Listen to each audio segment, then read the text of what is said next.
ዛሬ ለመስራት የተዘጋጀሁት እንደዚህ የሚያምርና በጣም ጣፋጭ የሆነ በሀገራችን ላይ በደቡብ ክልል በጣም ታዋቂ የሆነ ባህላዊ ምግብ ነው። እያንዳንዱ ስሙ እንደየአካባቢው ይለያል፣ አሰራሩም እንደዛ ይለያል። አብራችሁን ቆዩ። መልካም ቆይታ።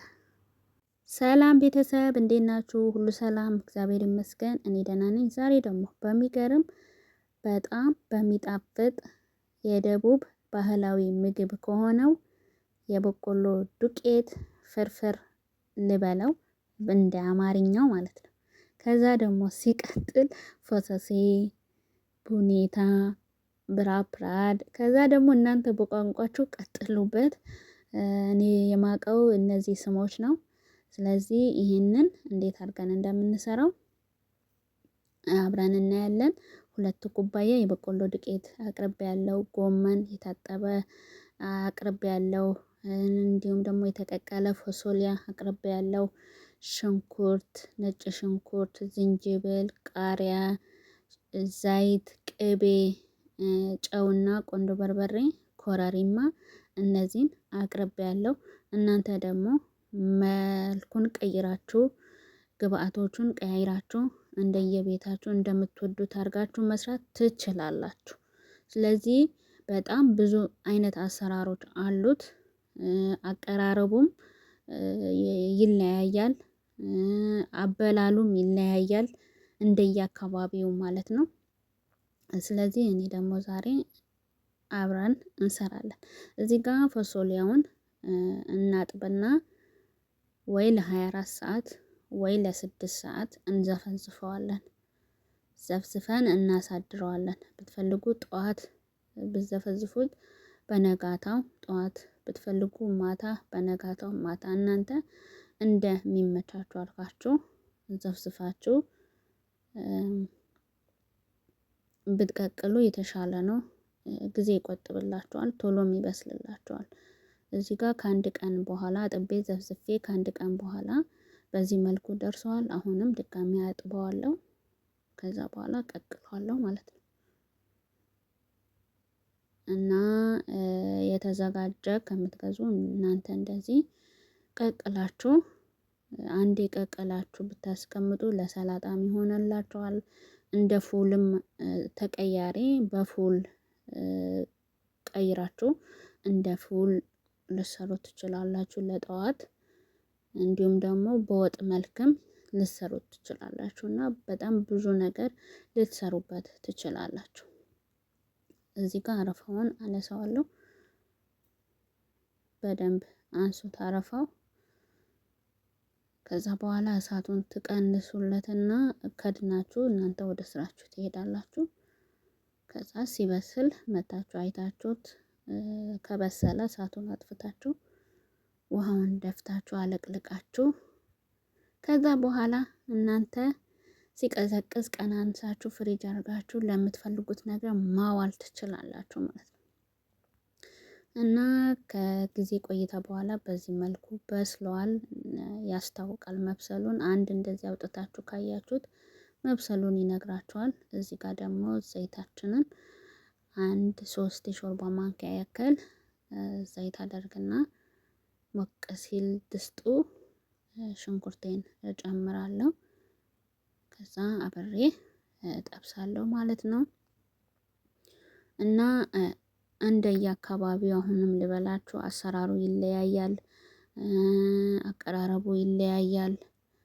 ስለዚህ አሁን እኔ በዚህ መልኩ እንዳለሁበት ቦታ እንዳለሁበት ሀገር ይጣፍጥልኛል፣ በዚህ መልኩ ብሰራው ይጣፍጣል ብዬ የማስበውን በዛ ሰርቼው ስለጣፈጠኝ ስለወደድኩት በዛ መልክ ነው ቪዲዮ የምሰራላችሁ። እዚህ ጋር ጎመኑን ከሽንኩርቱ ጋር ትንሽ ጠብሼው ከዛ ነጭ ሽንኩርትና ዝንጅብል አብሬ ትንሽ እጠብሰዋለሁ። መቃጠል የለበትም። ጎመኑም ያው ውሃ ያለው ስለሆነ ውሃ ስላለው ጎመኑ እርጥብ ስለሆነ በራሱ በእንፋሎቱ ይጠበስላችኋል ማለት ነው። ከዛ ቆንዶ በርበሬ፣ ኮረሪማና ጨው ጨምሬያለሁ። ከዛ ትንሽ ካማሰልነው በኋላ ፎሶሊያችንን እንጨምራለን።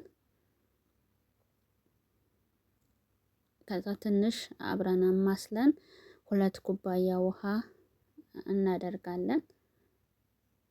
ከዛ ብትፈልጉ ይሄንን ለብቻው እንደዚህ ተሰሩትና ከዛ ደግሞ በቆሎውንም ዱቄቱን ለብቻው ሽንኩርትም ጠብሳችሁ ምን በውሃም ለብቻው ተሰሩትና በስተመጨረሻም ማደባለቅ ትችላላችሁ።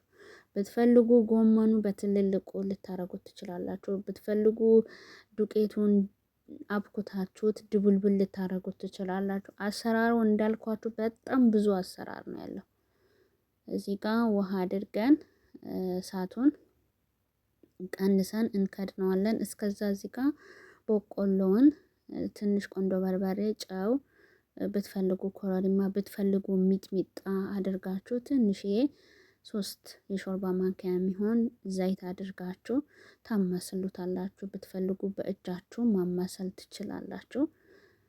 እዚህ ጋር ውሃ ረጠብ እንዲል ነው በእንፋሎቱን ለመብሰል እንዲያስችለው ማለት ነው። ከዛ ውሃ ትንሽ ትንሽ እያረጋችሁ ታርሱታላችሁ ዱቄቱን።